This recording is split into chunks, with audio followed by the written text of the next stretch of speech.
Hey y'all, so I'm just gonna come on here real quick to talk about something. It kind of just made me think of this. But so I went to the car wash. I was like, I could really go do it myself. I can vacuum it for free and get the car wash for like $7.99. Just run it through. But I was like, you know what? Let me tap into my what everybody calls divine feminine energy and just like uh allow myself to receive, just sit back and let somebody do something for me, you know what I mean? And, just pay the cost. Sometimes you got to pay for what you want to get what you ask for. So I go and I pay for like one of the highest, services they have, basically about $28. And the only thing it doesn't have is like some kind of wax or whatever. But I'm like, I don't need that. That has another kind of coating. That's fine. So I go through, I go and watch it come through, whatever. They dry it off. Then I get in the car. I'm like, and it's so funny because before I got out of my car, I was like, I just happened to look at my passenger seat. I'm like, okay, some crumbs in the seat. And I was like, okay, they're going to get it. I get in my car after they supposedly, they're done. And the same crumbs are in the seat, exact same amount. And I'm like, I'm not being nitpicky, y'all. Like, but seriously, it was like the same. It wasn't a little bit either. Like, it's like a good noticeable amount of crumbs. And I was like, well, maybe, okay, but before I get to that, so then I'm like looking, it's still a lot of like dirt and stuff on the floor. I'm like, what the freak is wrong with the vacuum? Is it low pressure or something? And then the rear view mirror is still very dirty. It's like they sprayed something and it may have dried up or something. They didn't wipe it or rewipe, whatever. The inside of the windshield of the big main windshield is dirty. I'm like, I could have did better myself. And it's just like, it started making me realize the cliche. You want something done right, you got to do it yourself. Not saying that people can't do the job right, but it's just like something I always say is that no one is going to care about you like you got to care about you. And you can't really be dependent on people who are doing a job, who don't really pride themselves in their job. And I notice that a lot in people who do jobs who they don't feel like are valuable. They're just more like service jobs that they don't have integrity or pride behind it. And it's like, this is what we need to get back to. It's like, don't feel like your job is not important just because you're a cook or just because you're a janitor or just because you clean cars. Like, you can make the best out of everything and you can have that job of pride, because I notice a lot of people be nonchalant. I'm like, bro, nonchalant is not confidence. I don't care how you want to twist it. Stop trying to act like you just so cool for school, too cool for school and you ain't doing your job right. Like, if I have integrity is directly related to like self-love.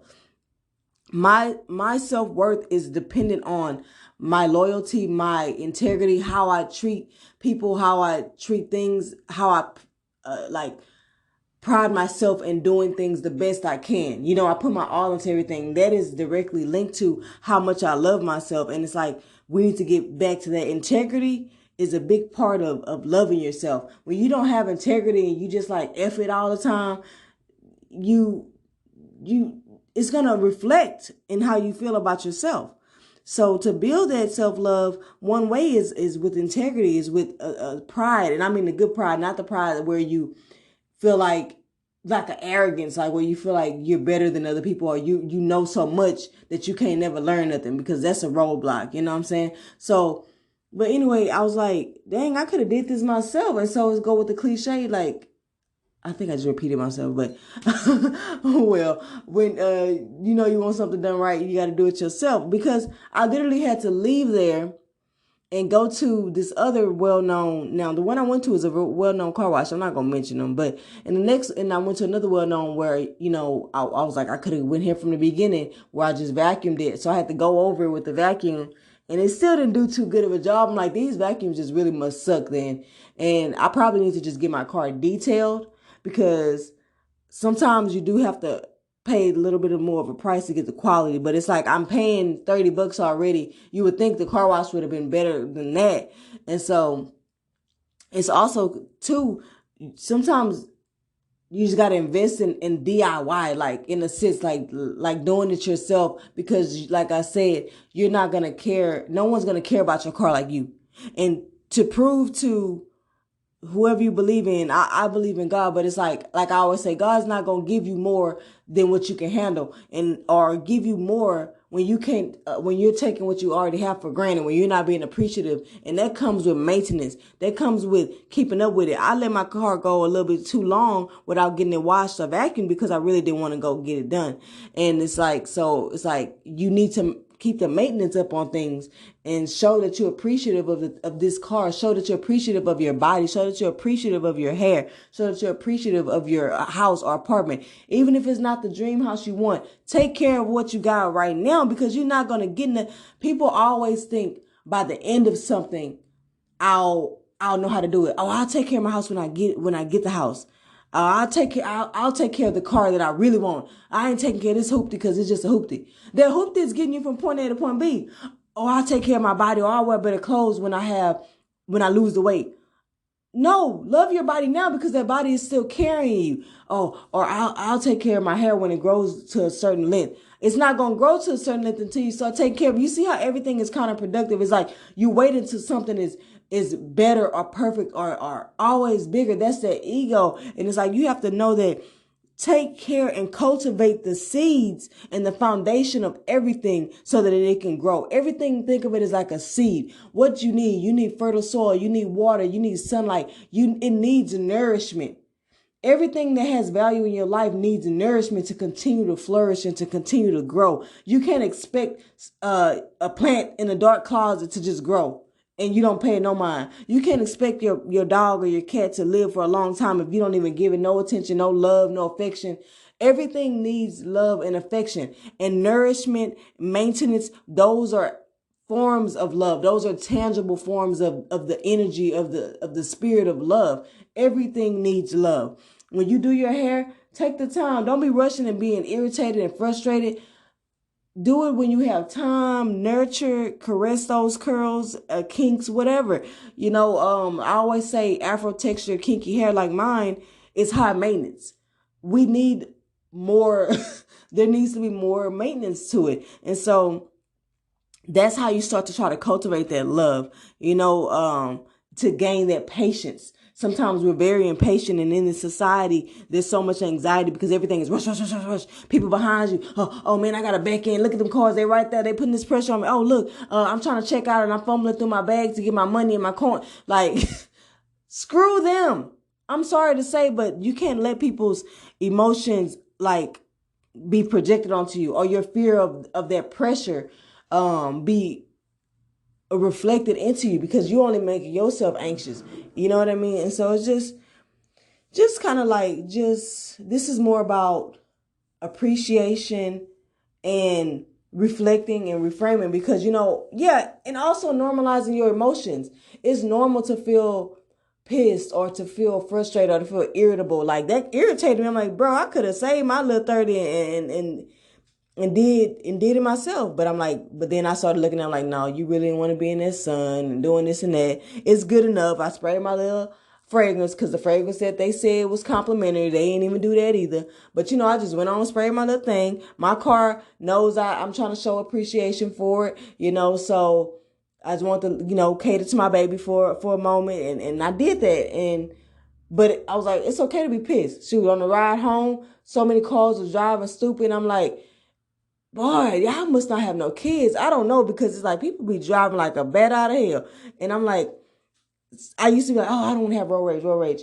There's a difference between cursing in your car or getting pissed versus chasing a car down, waving a gun or rolling your window down and cursing them out. There's a line. So like I said, emotions are normal, but it's the behaviors that you have to kind of look at that's associated with that. And that's how you know how to regulate those emotions and your reactions to everyday life. Life is always going to happen. And it's okay to honor emotions that you feel. It's not saying that, oh, because I get pissed every time a car cuts me off, that I'm not spiritually evolved.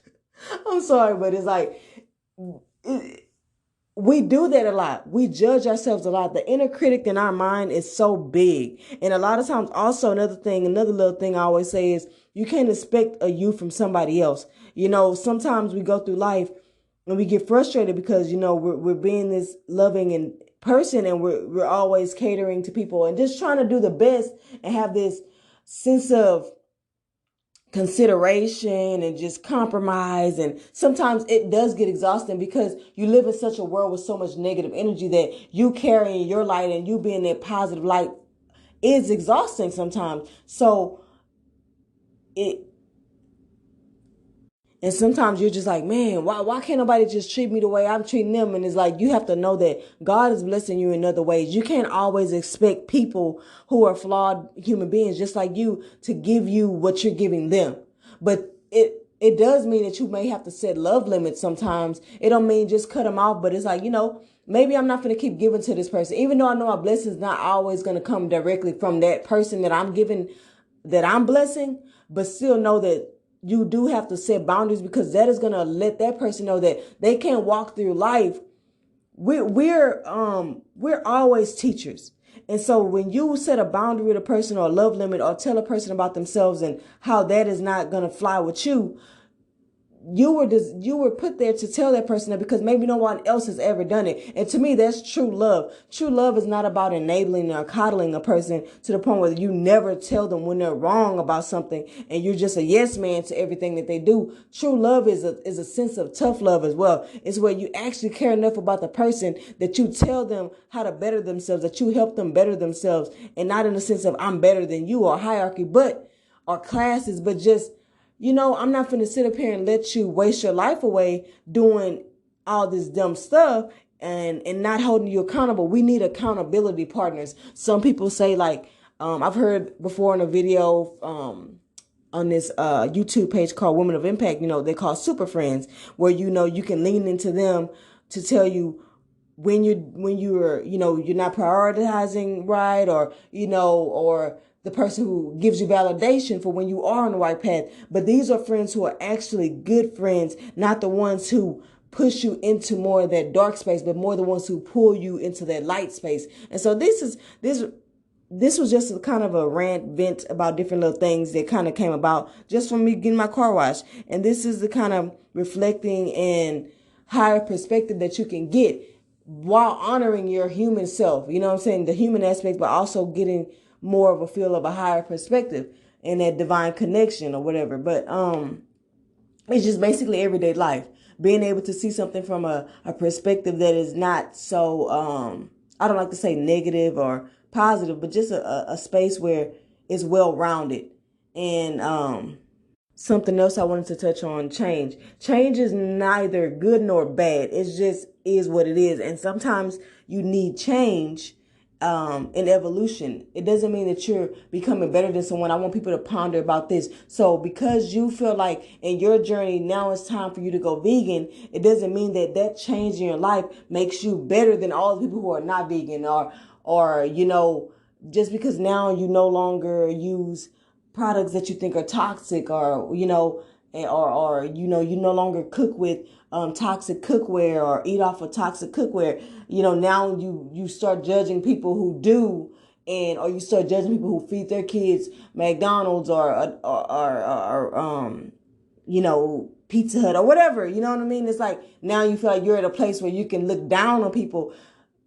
Elevating is your own elevation. It does not go into comparison with anyone else. So the comparison needs to come out. Because if you're doing things from a competitive or comparison type thing, then you're doing it for the wrong reasons. Now, there are, like I would say, in this journey of life, there are, what I call it, like hypocrisies, or, being hypocritical or whatever. So sometimes competition is good when it's in a sense of motivation or inspiration, because I kind of made a post about that on one of my Monday morning motivations. Like, you running and you see somebody up there, you're like, oh, I'm going to catch up with them, or I'm going to go ahead and pass them up. That's okay, because it's kind of like you don't really feel like you're better than them because you pass them up, because who knows what their run is. They could have been running 5 miles by now, and that's the only reason why you beating them. You don't know what the circumstance is, but it's just a way that you conquer your mind and your resistance and your need to give up and doing something that's going to work for you. So that's what I'm saying. There's always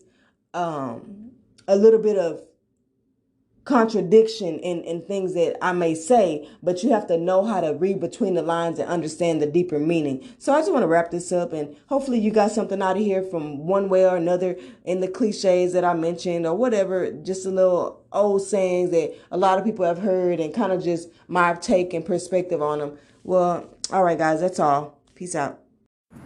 I don't know if it's me, but have y'all ever noticed that when you clean your car or you clean your house, it seems like it gets dirty so fast? Or maybe it's just that when something is clean or fresh or more perfect, it's like the imperfections stand out more. Kind of like, when you just in this world and like the negative always outweigh the bad. It's kind of like that. Because I just washed my car. That's why this is attached to that segment of this video. And I noticed all this dirt on my car. I'm like, dang, I just washed it. And my car is white, so I can kind of just see stuff easy. But I'm like, and this always happens. Every time I wash my car, I swear, it's like something happens where it gets dirty. Like, it just happens to get dirty right instantly, the same day. And I'm like, oh my God. Same thing when, and this is so crazy. Same thing when I used to get my hair done. I swear to you, I kid you not, back in the gap when I had like relaxed hair, I would get my hair straightened and it would rain every time. Every time I would get my hair straightened, it would rain the same day. And I was like, are you freaking kidding me? And I was just like, oh my God, what kind of luck do I have? But it's just so funny to me how stuff like that be happening. And then when I clean up in my house, I'm like, I swear, as soon as I clean up my house, my son's dropping this bowl of rice, sticky this, sticky that. And I'm like, and it's kind of make me wonder, I think all these things naturally happen, but it's just like, it just shows you how powerful awareness is. The fact that I know that it's clean now my awareness is to keep it that way. And so in that awareness to keep it that way, it's like I notice every little thing. It doesn't mean that, it hasn't always been raining or my son hasn't always been making a mess. It's just that now I care more. I care about if he does or not, or, if it rains or not, because the car is clean, or the house is clean, or my hair is done. And so that's kind of like that power of awareness and that power of caring. When you actually care about something, you have a stronger will to keep it a certain way. So I don't know, that was just something I was thinking about, because I'm like, dang, every time I get something clean or get something neat, something happens to make it unneat. I'm like, is this some kind of test to like make me let go of that perfectionist syndrome and that phobia of perfection or whatever, all that kind of stuff? But whatever, I don't got to be too deep, but I just was thinking about that and wanted to share it.